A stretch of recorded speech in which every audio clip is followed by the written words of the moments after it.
Anong pwede mong gawin kapag ikaw ay OFW tapos gusto mong makakuha ng bahay kaso nandito ka sa ibang bansa? So, pwede ka namang kumuha talaga ng bahay.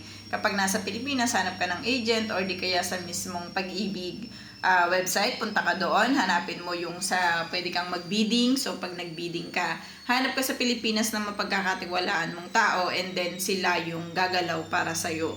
Ito yung magandang part dito kasi mas madali para sa'yo kasi makakapag-bid ka. Ang mahirap at ang cons na part dito is kung wala kang mapagkakatiwalaan sa Pinas at walang gustong tumulong sa'yo para maka-avail ka ng bahay, something like that. Minsan kasi, even yung relatives natin is hindi tayo tinutulungan. So, ako kasi, sinuwerte ako kasi meron akong kaibigan na talagang hands-on siya sa akin na inaanuhan ko na lang siya ng parang sa pagod niya sa akin, sa lahat ng mga pinapasuyo ko sa kanya.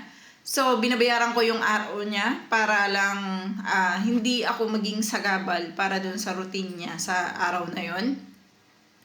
And yun, ganun yung ginagawa ko. Nagkataon lang kasi na napaka-trusted nitong kaibigan ko na to. Kaya kahit magkalayo kaming dalawa is nandyan pa rin. Hindi niya ako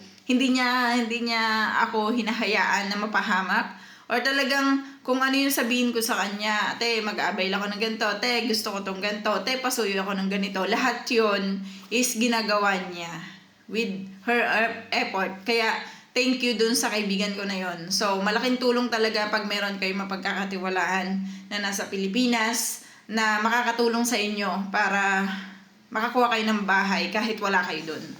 So, SPA lang ang sagot dyan, guys. SPA.